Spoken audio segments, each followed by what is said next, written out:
We are pleased to invite you to this session about Space Age 2.0, innovation, exploration, and business. And to start, we have an interesting fireside chat between Philippe Glaesener, the Senior Vice President at SES, and Marc, the CEO of Luxembourg Space Agency. Please put your hands together for a warm welcome.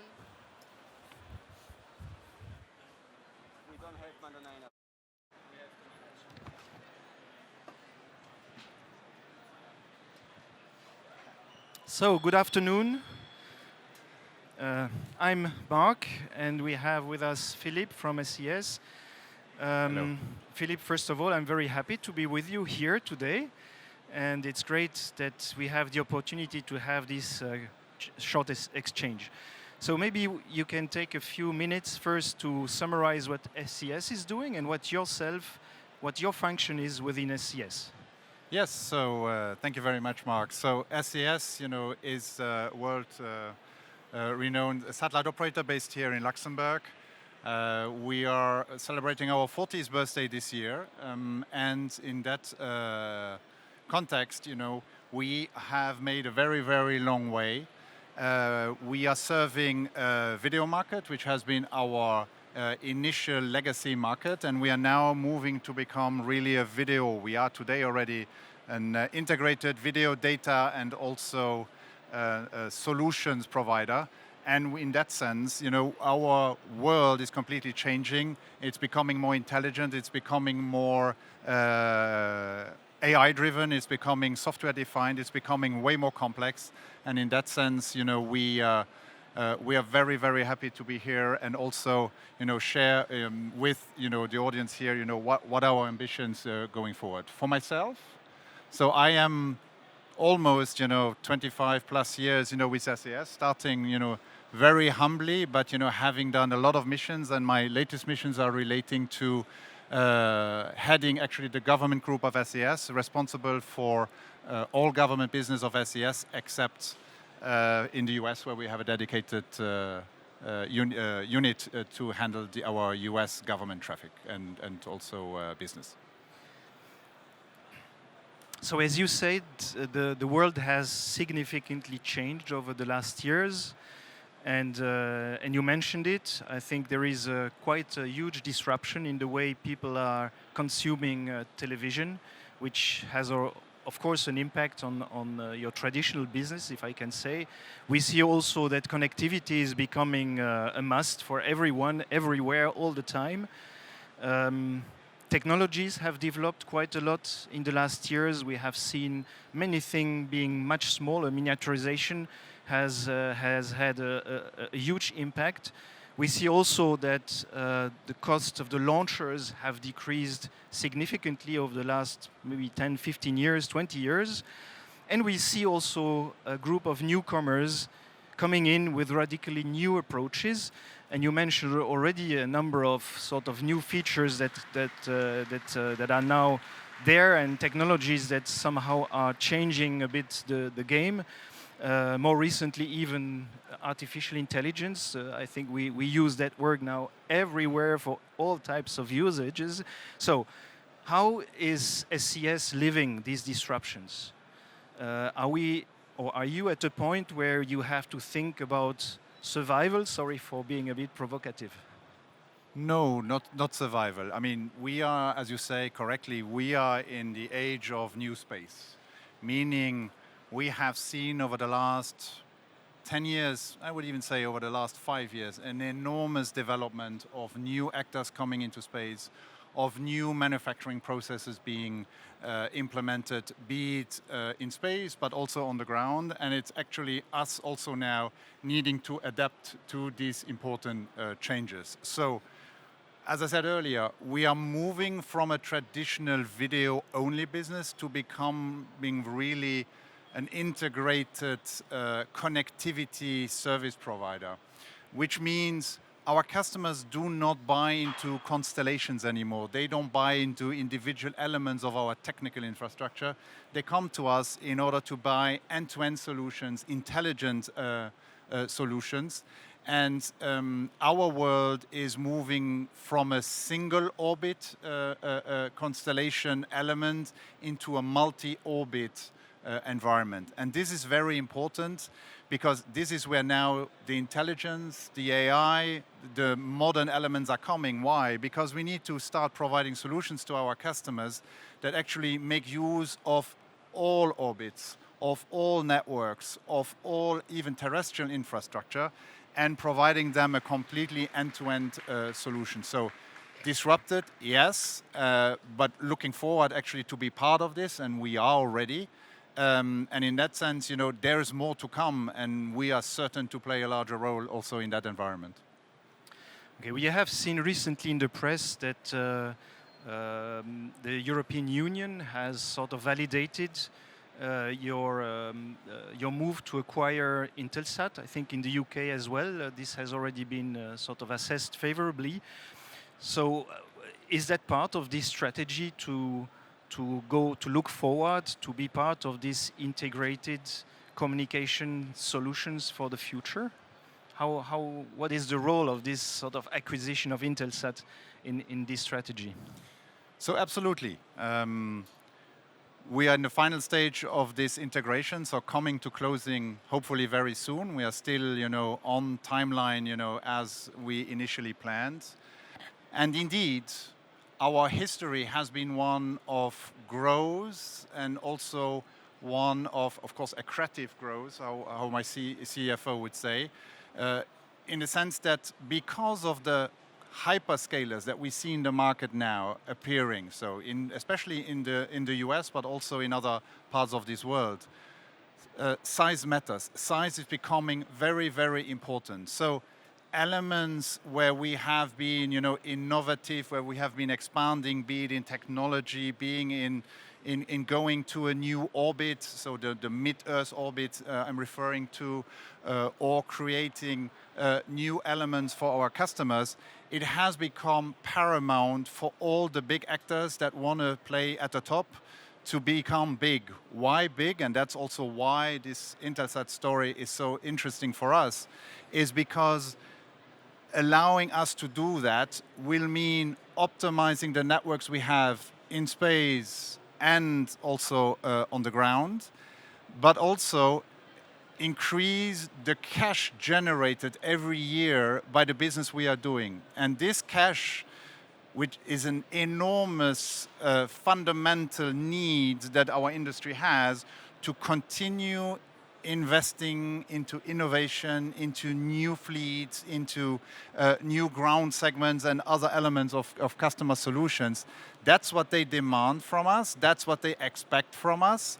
And this integration, or you know, once we are then a united company, I would say, will allow us to spend huge amounts of money every year in innovation, in new infrastructure, in new services, in also adjacent businesses in which we may not be in today, but where we see that the customer demand that is now becoming multi-topic, you know, is going to allow us, you know, to start also a new set of services and solutions, you know, from where we're going to be as a united company. So a very, very, very important element of our strategy moving forward. Okay, that sounds very interesting. And so what are the next steps now in this acquisition? So I think you have already a number that, so you can say that's done. Yes. What remains to we be done are really now? in the final stages.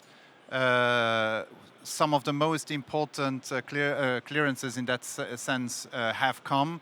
We're waiting for a few more, or depending on where the process is going to lead us.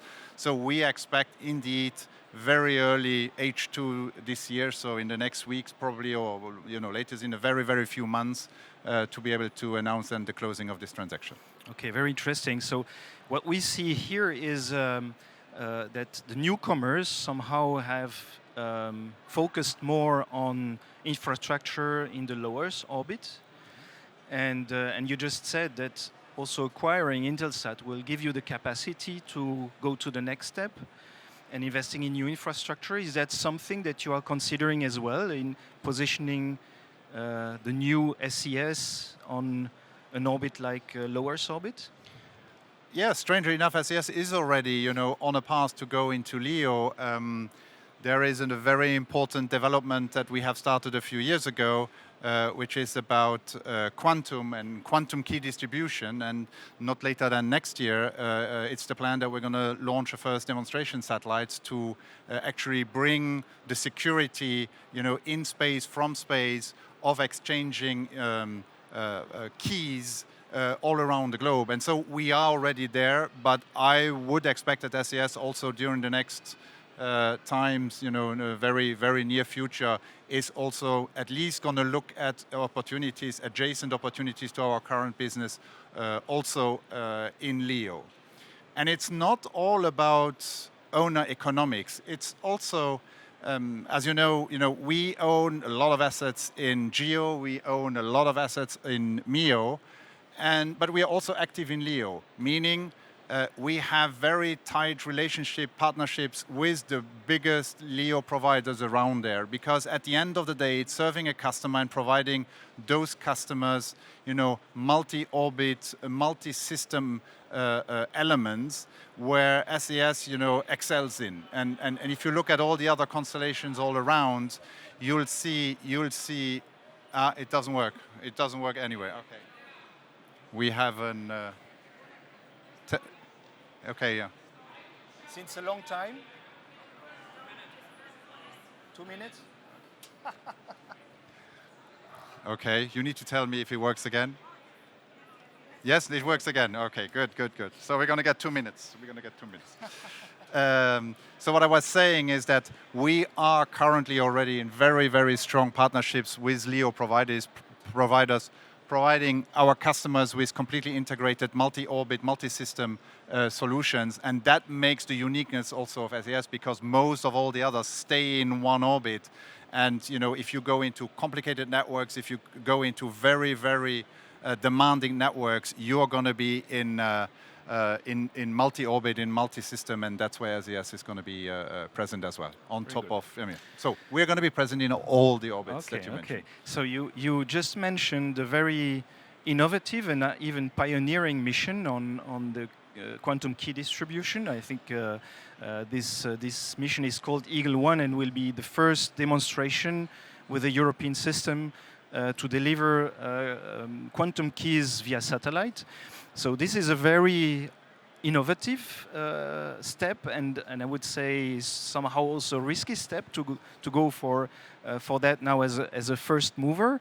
You mentioned that you will have more capacity to go beyond what you do today in terms of innovation. So what is your sort of ambition in innovation or going beyond what you do already from the innovative aspects?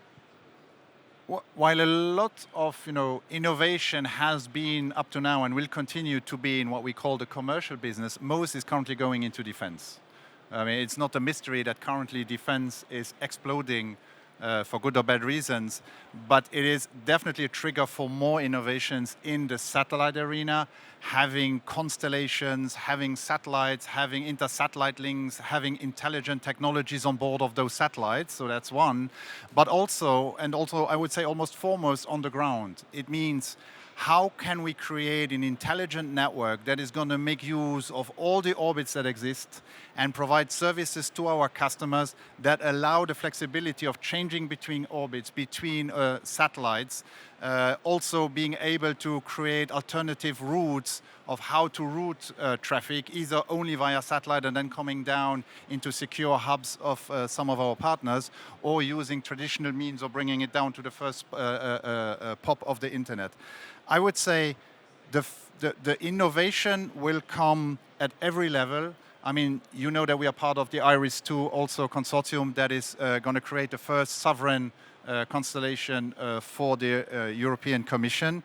And there are other such projects that are going to bring us forward, because these constellations will actually, and these networks and these solutions and these integrated solutions will bring actually key innovations for our customers Some of them will start in the defense sector, but very quickly they will become dual use. They will also be then networks or technologies and services and solutions that will be able to be used in the commercial sector as well. So a lot of innovations ahead, and that's why it's so important that we continue having sufficient resources also to move forward on this. Yeah, indeed, and I think the space world is really moving a lot. And as you mentioned, there is this new dynamic over the last months that is sort of really driven by defense aspects, which is, I think, accelerating a lot of elements that were already in preparation. Well, of course, you mentioned IRIS², the EU GovSatcom, but we see as well other types of infrastructures that are going to be sort of enhanced for governmental use.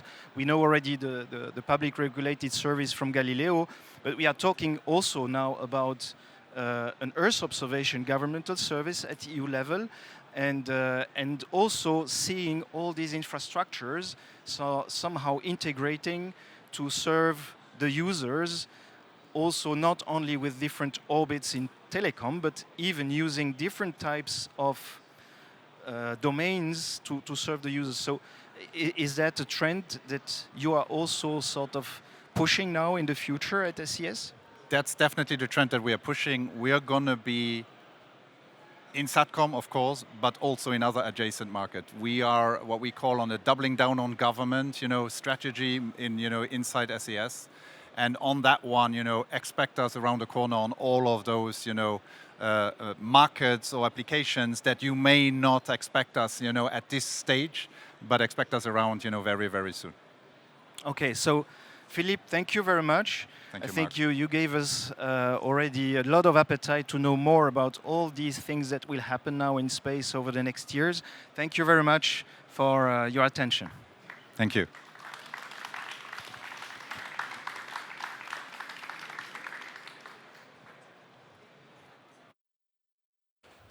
Thank you, Philip, and thank you, Marc, for this interesting discussion on space.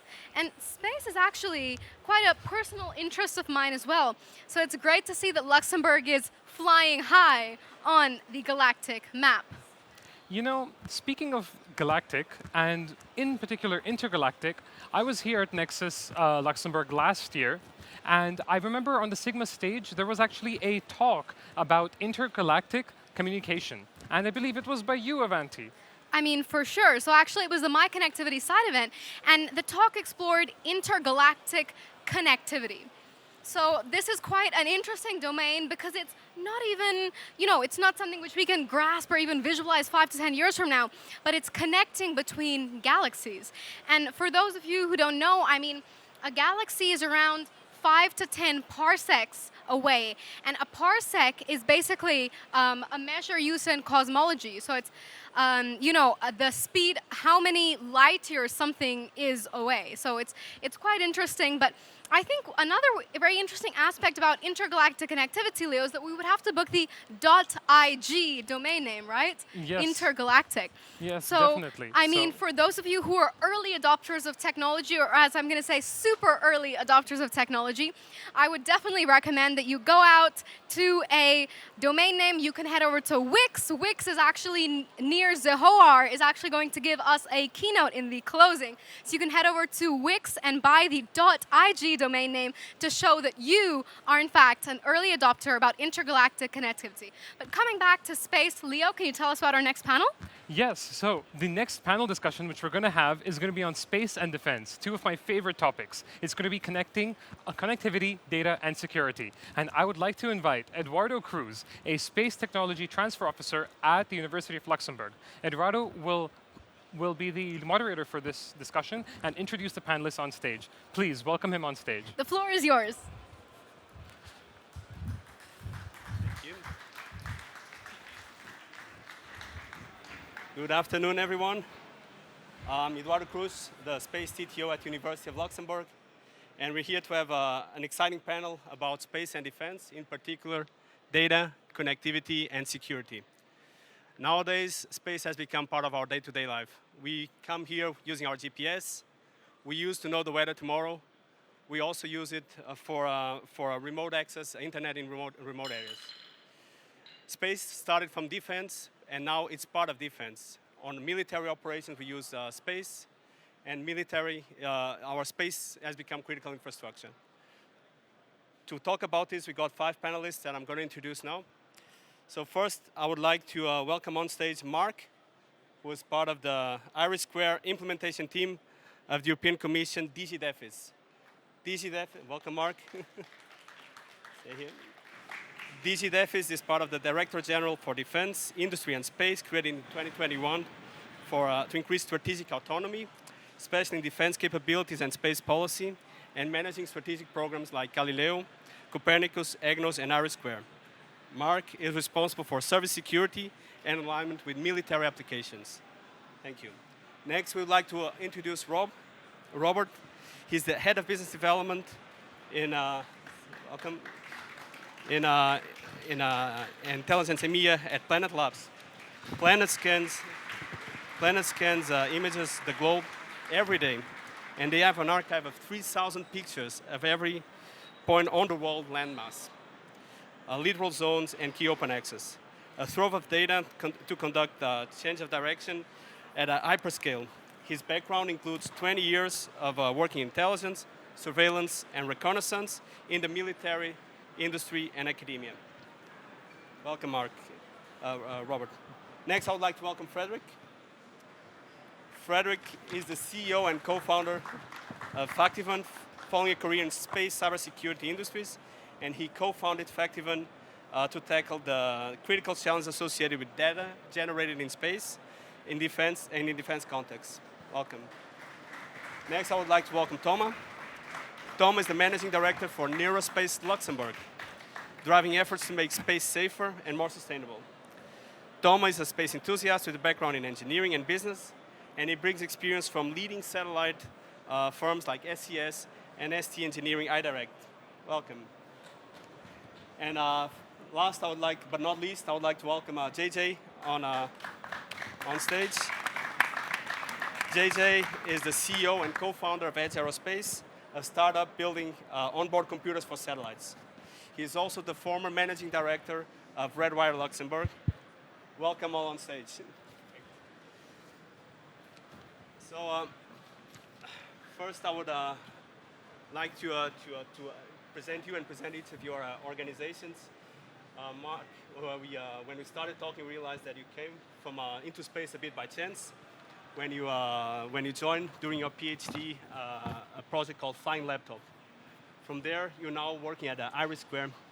Not everybody in the audience is familiar with IRIS². Can you tell us what IRIS² is and what you do? Yeah, absolutely. First, thank you for inviting me. It's a pleasure to be here. I like talking about IRIS², so I'm grateful for every opportunity that I get. IRIS² is a satellite communication system. It's not just any satellite communication system. It's the first one that we're creating at the EU.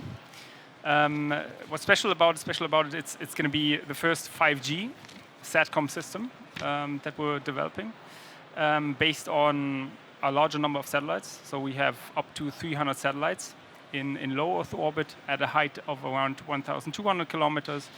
And then we have another satellite layer at around 8,000 kilometers. And yeah, what should it do? The essence of IRIS² is really to connect the critical elements in society. So it's connecting emergency services,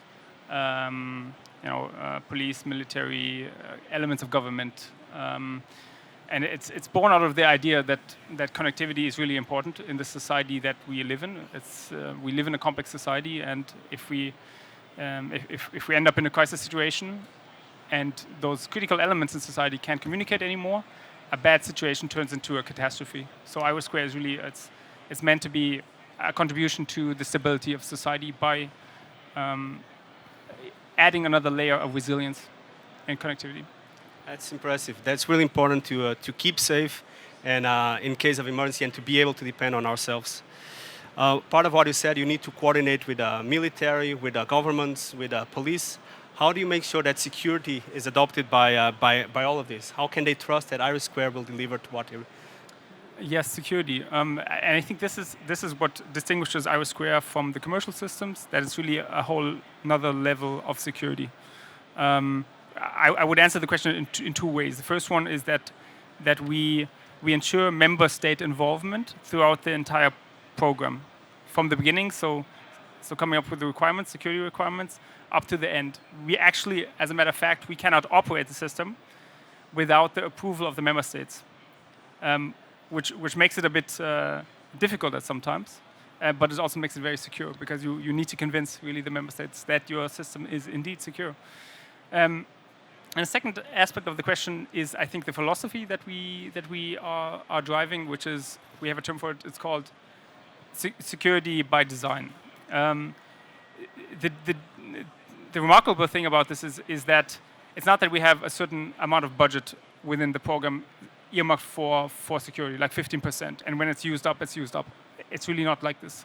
We've prioritized security through all development stages, and we set up to 300 security requirements. So when we procure the system together with our industrial partners, we're procuring a secure system that must adhere to the levels of assurance that we prescribed. Yeah. Just to give you an example, what are some of these requirements, right? Or what are we implementing the system that makes it secure? It's like the multi-orbit nature of the system. So having satellites in low Earth orbit, but also in medium Earth orbit, makes the constellation inherently more robust and resilient. There's another important aspect that is often forgotten, which is value chain. If you don't control the value chain of a complex system, you essentially do not control the system itself.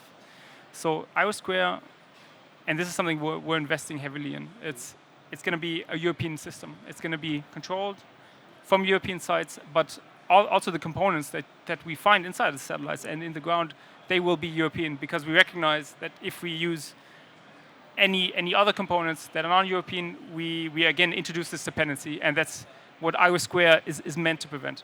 Very good. Yeah, thank you. So a lot of resilience, design, security by design, and managing all the stakeholders that need to come on board. Maybe pass on to Marc. First, when I first met you, we saw your impressive Lego collection, and that ended up costing me 200 euros on a new Lego set. So we're both Lego fans. But you also have an impressive company that works on commercial space data, unlike the more institutional space services. You have almost 200 satellites in space, which is also quite impressive. And you recently closed a 7-figure deal with NATO. So can you tell us more about what Planet does, and why do organizations like NATO choose to work with you, a commercial operator? Yeah, certainly.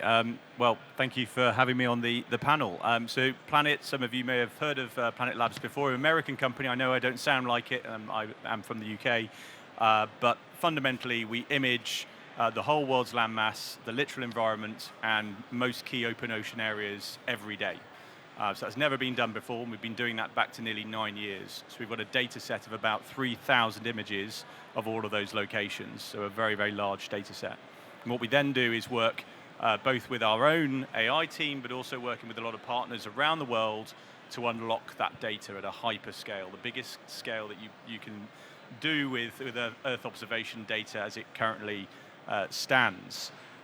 In terms of, you've just mentioned NATO, we're now working with NATO on unlocking that data set, and we're doing that in 3 slightly different ways, but using the same line scanning data source. The first way is site monitoring.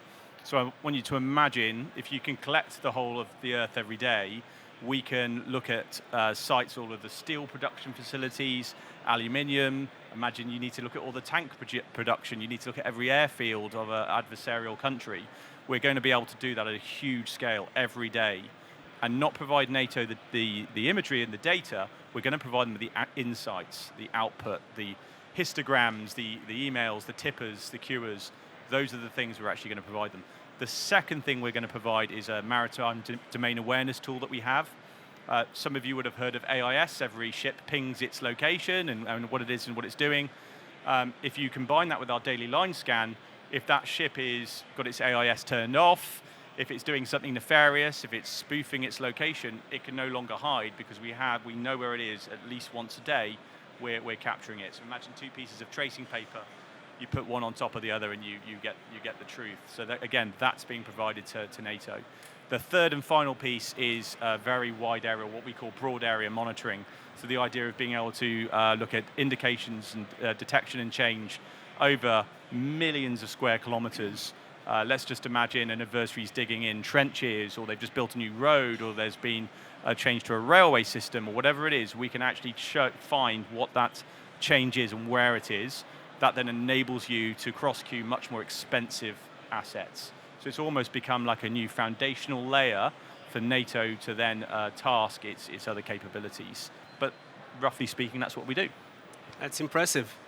And it's, but you're using it for military purposes. And when we heard about IRIS², they concentrate on managing the entire value chain, at least where it's necessary, and controlling it. You work on an open data business model. Can you tell us more about it and why it works in defense? Yeah, absolutely. I mean, the great thing about our data is, well, if I take you back a couple of years when the co-founders started Planet, they'll probably kill me if they ever listen to this recording, but they were space hippies, right? They weren't interested necessarily in defense. They wanted to save the rainforests. They wanted to think about sustainability, all very noble causes. But as time has gone on, governments in particular have really seen the benefit of what you can do with that daily scan. So the company is still firmly rooted in for example, deforestation, catching drug criminals in the Amazon, all sorts of crazy use cases, but defense and intelligence has become a big part of what we do. So the underlying technology is unclassified, it's available to everyone, that's an absolute fundamental principle of the business. But when we speak to those customers, when we're talking to them about what their requirements are, that's where we have classified people. We go in and then we have those discussions more privately. So there's always a balance to be achieved, of course, between those two things. Understood. Very good. So now I would like to make a question to Frederick. And congratulations on fulfilling your dream of creating a company and now being here representing it.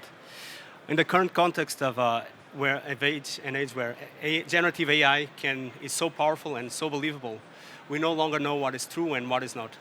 I believe Factivan is here to help us address this. Can you tell us more about what you do?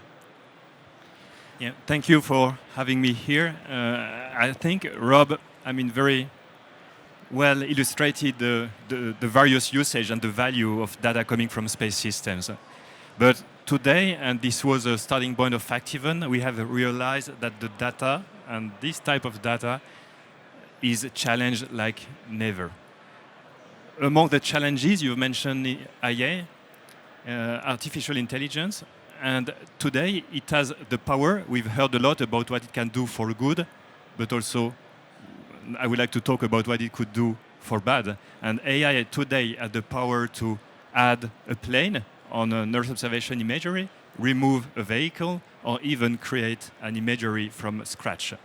And this is just an example of the challenges that our data faces.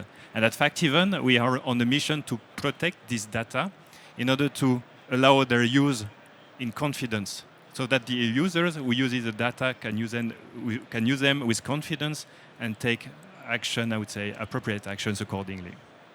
Very good. And for large constellations like IRIS² and Planet, you gave a really good example of the image observation. You think your product will be adoptable and should be adoptable by large constellations as well as small constellations?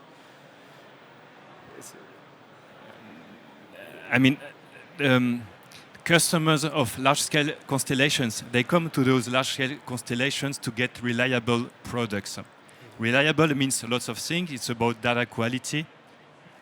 It's about accuracy of the data. It's possibly about freshness of the data. But also, the customers reaching out to such large constellations want to have guarantee that the data has not been tampered with or manipulated. Yeah.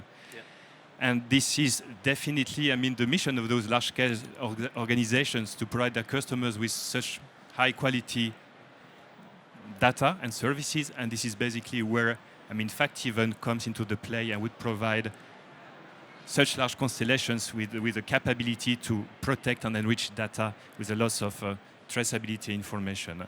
And if that's not, the large constellation themselves, it would be pushed by the standards. As we know today, there are many standards popping up in the space industry, also in the defense, taking into account the reality and the challenges that space data, space product face today. Yeah, super. Now, thank you. Now, Thomas, you've been working on the space industry for 25 years now. You probably have seen space becoming part of our everyday lives, which was maybe not the case back then. And now we need to protect it. Aerospace is already protecting over 500 or monitoring over 500 satellites. Can you tell us more about how you do, what you do, and how you do it? Yeah, thanks everybody. Thanks Eduardo, and hi everybody. So what Neurospace does is actually quite simple. So you heard what Rob was saying. So he's looking from space at the Earth to see what's going on, and we do the exact opposite. So we look from the ground at space to track and map any object that you have out there. So we can track with our sensors. Every night we can track up to 500 objects. And there's quite a lot up there. I mean, there's, depending on the model and the size of the objects, there's around 1 million objects circling the Earth. And they pose a threat to any satellite that you bring up there. And our daily lives depend on it. As you said, it's anything: positioning, navigation, timing, communication, Earth observation. All these satellites are in danger because they are bound to any collision with man-made objects up there. So what we do with the data that we collect is we can run it through our AI machine learning model and predict collisions. So we can predict collisions up to 5 days in advance, and then we work with the operator to have a collision avoidance strategy, like flying collision avoidance maneuver and other things. On top of that, we look at any other threat that is out there for a satellite or for anything in space. It could be something like space weather.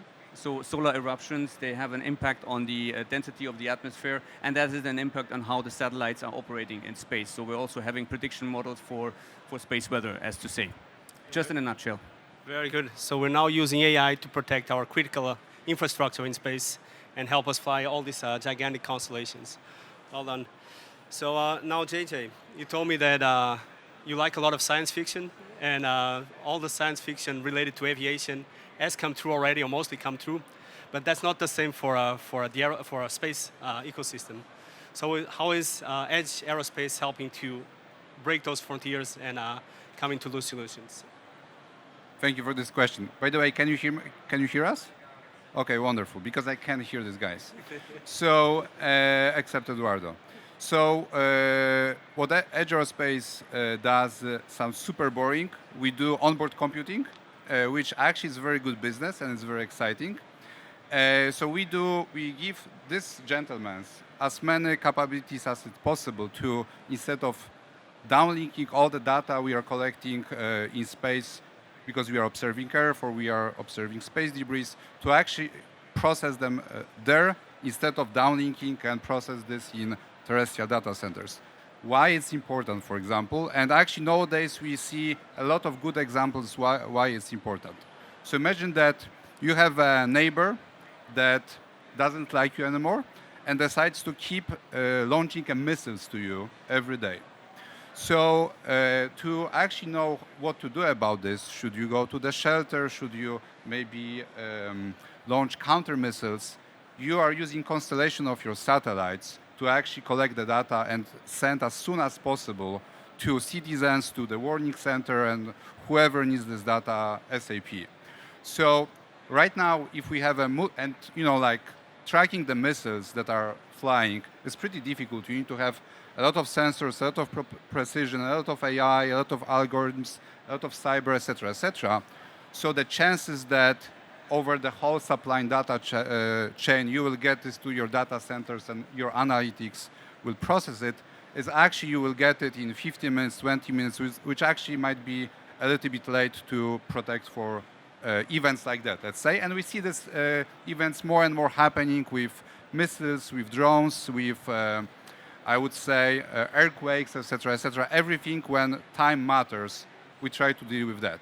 So if we process data there, and we just send what we call it actionable data to, let's say, our ground station or command and control center, we actually could help a lot. And maybe in the future, if we improve our technology, we'll be able to send this data all to you, to all your direct phones, because we have these capabilities, because we are just sending bits from the orbit. And the next stage is actually more exciting because our space missions are flying far and far away. They need connection with the Earth to once again send the data and ask operator, what should I do about this? And if we have enough processing power on board and AI deployed, for example, our spacecraft could be fully autonomous and don't depend from Earth at all. And what's even more exciting long term is we have a bunch of data centers that we are training AI here, or collect our data, or store our data, or the pictures of our cats are there. Instead of keep warming our environment and keep it here, we can move a little bit of this data on the orbit because we have 24/7 free energy, etc., relatively cold environment. So this is our business. Very good. Thank you for explaining it. And I guess we're going to see just how like we see in mobile phones and computers, everyday computers are getting faster. That will be the same trend in space, do you think? And do you think it's going to be the same trend in space where computers get faster and faster every year? We see that technology is changing, and also what we call mega trends are changing. So because we have more sensors, more satellites, more complicated operations, we're no longer watching just on Earth, but we are also watching what other countries and what other satellites are doing around us. There is a need for these systems. Also the tech, microprocessors, electronics getting better and better. So we are going into this direction. Very good. And do you see defense as a booster for technology?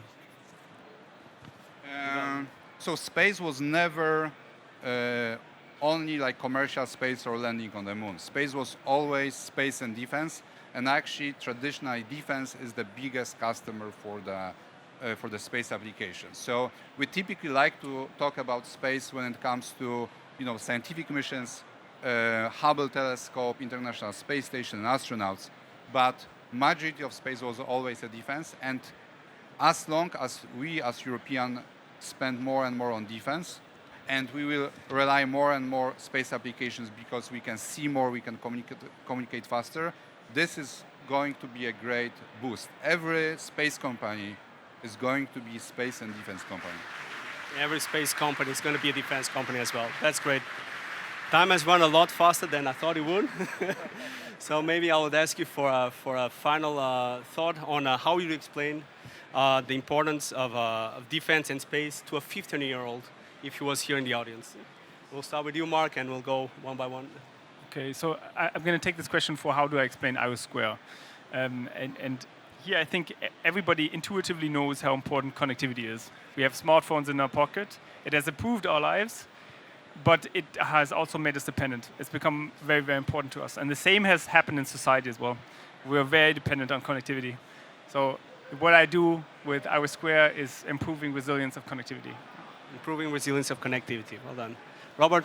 What would I say? I was actually lucky enough to get to teach my daughter's six-year-old class about space the other day, which was quite mind-blowing. It was amazing with some of the things that came out of them. I was very surprised. But for a 15-year-old, I wouldn't probably tell them what it is. I'd ask them a question. I'd say, if you had our capability, if you could image the whole world every day, what would you do? If you had imagery of the whole world and AI, at 15, where you're on the absolute edge of being able to understand those things and have a career in tech, imagine what you could do. That's what I'd say. Great. Frederick? Yeah. I think I would invite him or her to imagine a satellite flying in space and providing vital information to Earth. Could be space debris, could be a strange maneuver from another spacecraft, could be a picture of the planet. In fact, even we make sure that this information can be protected, trusted, so that the right people can act on time and with confidence. This is what I would tell him or her. Thank you. Thomas? Yeah, I think it was said already, defense and space, a lot of the applications we use every day, communication, navigation, positioning, timing, they started as defense projects. And then they came onto the commercial world afterwards. But we still rely on them. And these applications come from assets in space that need to be protected, and that's what we take care of at Neurospace. Thank you. JJ? What was the question, Eduardo? How would you explain the importance of your work to a 15-year-old? We'll move all the data centers that are on Earth to space. Imagine that. Thank you, everyone. I hope you enjoyed the panel. And a big round of applause for our panelists today. Thank you.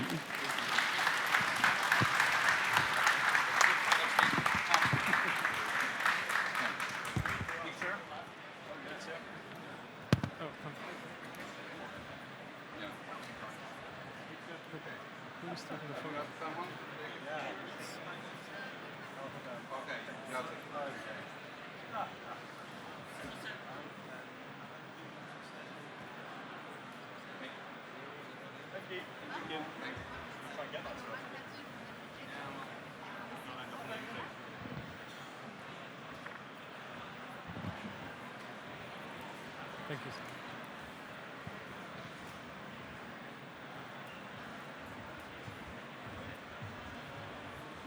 Thank you all for this interesting discussion about space and defense, connectivity, data, and security.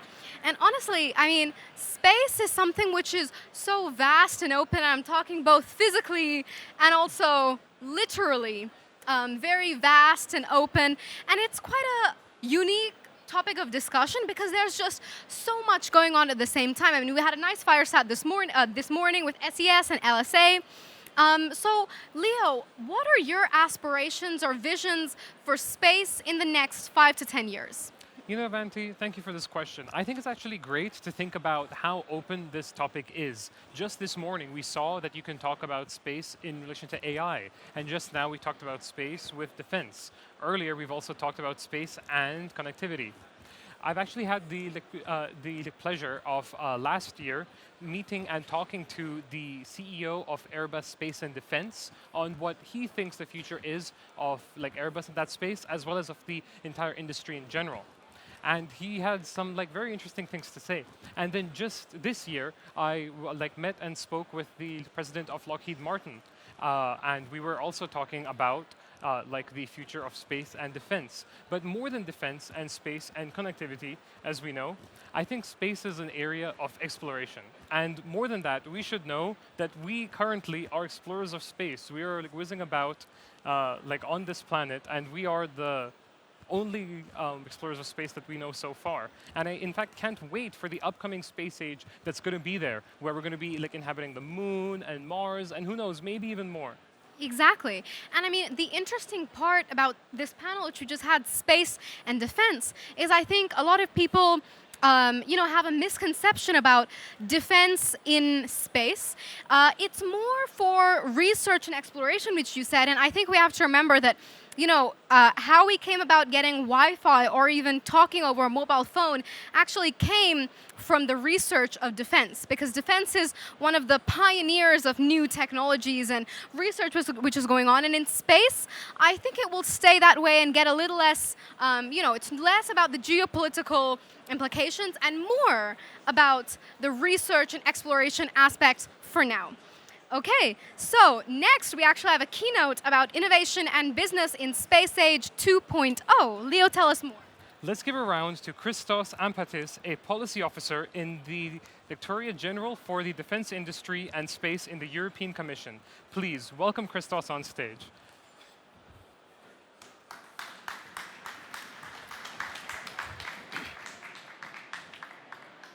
Thank you so much. So, while we're waiting for the slides, to come up on stage, so good afternoon. I will now introduce to you some of the activities we undertake in the European Commission for space R&I with a forward-looking element. In fact, we would like to invest in technologies, in applications that can disrupt, that can be very disruptive in terms of business and innovation potential. And these activities, what I will present, hopefully will shape the future of space.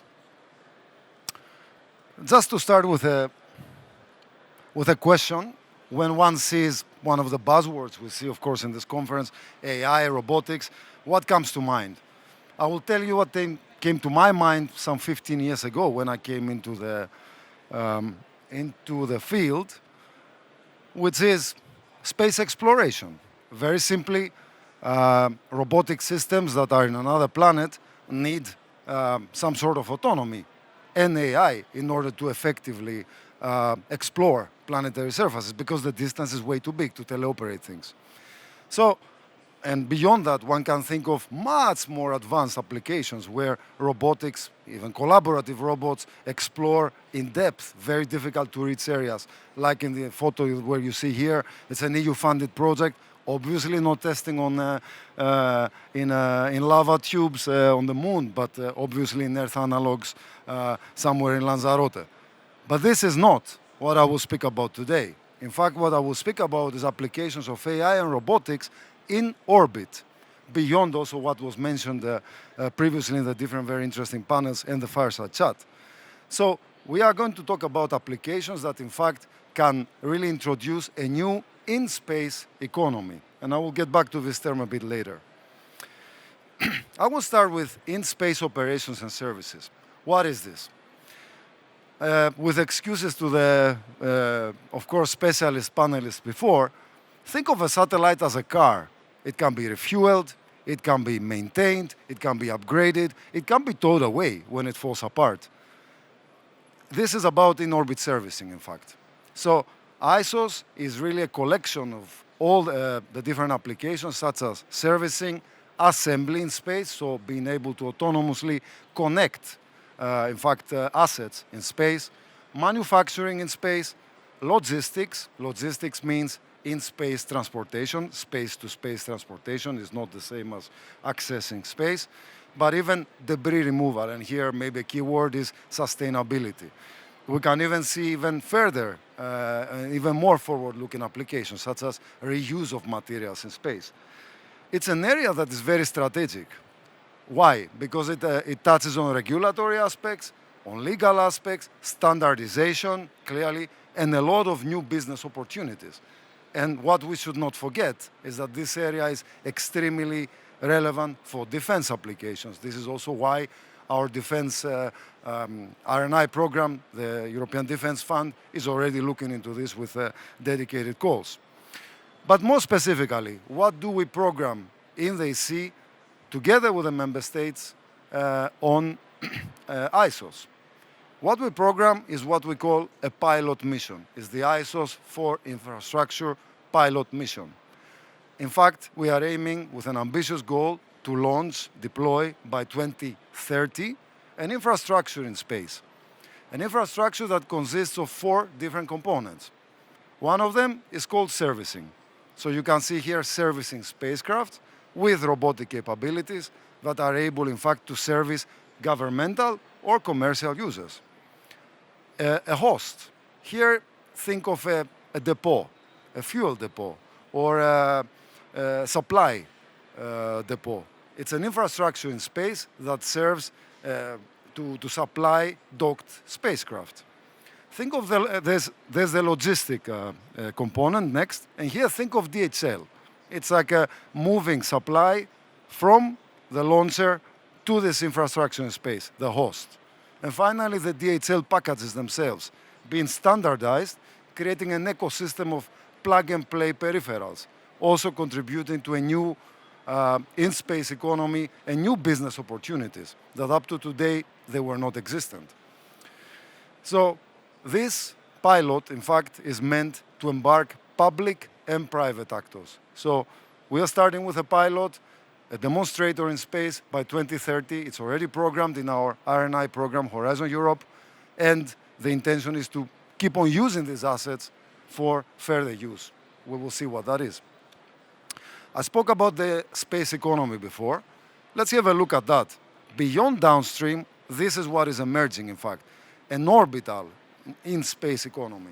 And this is, ISOS is fundamental to establish that because, in fact, assets that are, let's say, not able to be upgraded, maintained, are suddenly assets that one can see can have a second life or can be assembled in space. So this creates a plethora of different opportunities that are, for the moment, still unexplored.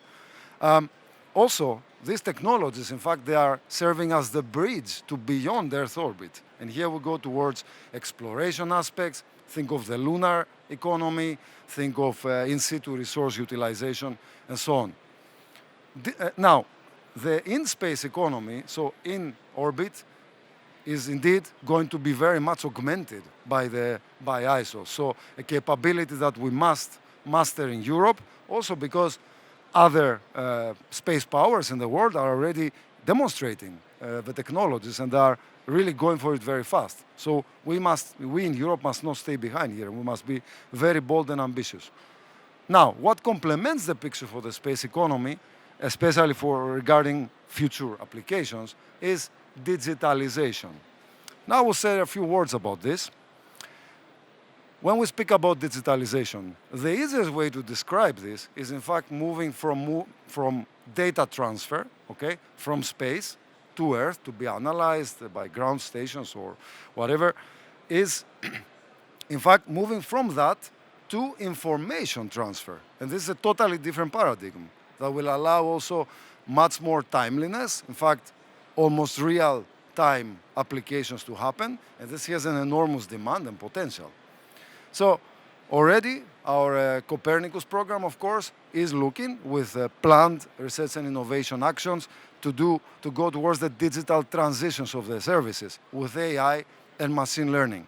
At the same time, we're investing a lot on onboard processing with artificial intelligence. So instead of really sending the data, processing them on ground in the Earth, we are processing them on the satellite. And this is really an area where there's it's very fast moving, and we have a lot of R&I actions really looking into that.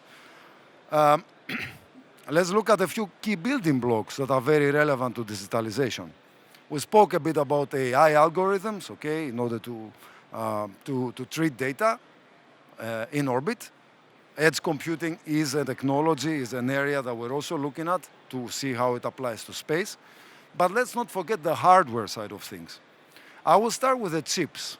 It's, in fact, here, the EU has been investing since many years and will keep on investing because the topic today is very important. Tech sovereignty is the topic, to create EU-made chips, computers, onboard computers that can process, with a very powerful onboard computers that can process, in fact, the data on board. And in fact, we have already the first EU-made systems appearing, and they are very competitive, even worldwide. Inter-satellite links. It was mentioned even in the I think in the kids in the fireside chat earlier in this session. Inter-satellite links are crucial also to create the possibility to exchange information, for instance, optical links between satellites, and start to explore the possibility of connecting satellites in orbit. When all this becomes a reality, security is fundamental. We heard before about Eagle 1, the mission.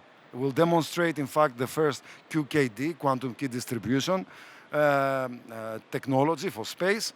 All these are aspects we're also, with R&I actions, looking deeper to find, for instance, very good encryption technologies.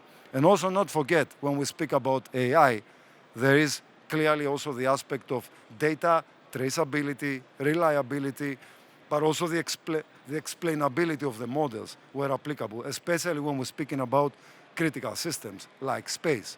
So in line also with what the EU policies are in space. A couple of next generation possibilities that appear coming out of all these technologies when we have them really available. To the left, you see distributed computation in space.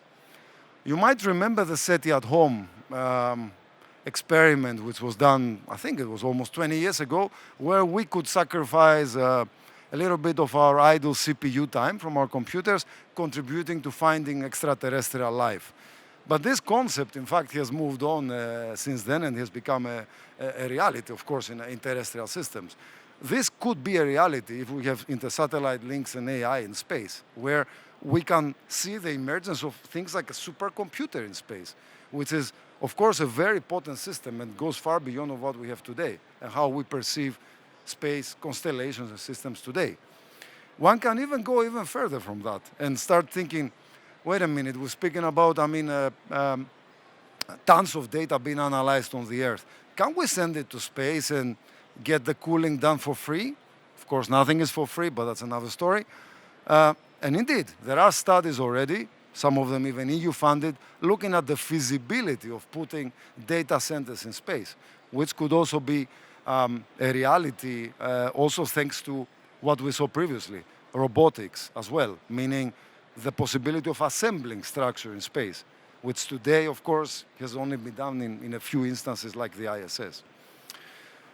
So with that, in fact, I'm reaching towards the end, just to say that everything I have presented is already either in the planning or in ongoing research and innovation projects with a very high ambition, which we are programming together with the member states or with a novel approach with the private sector, together with the private sector. And here I want to say that we are, especially for digitalization, we are engaged in a public-private partnership with not only industrial but also research stakeholders in Europe, really advancing the digitalization and looking at all these points I've presented previously. Moreover, the last mile here is also to help the commercialization of space systems. And here, our Cassini program, my colleague also referred to it in the previous panel chat, the Cassini program is helping, trying to get companies in touch with investors and seeing how really this new space age 2.0 can come in, but also helping really the newcomers in the field. Thank you very much. If you would like to discuss any of this, of course, I'm available.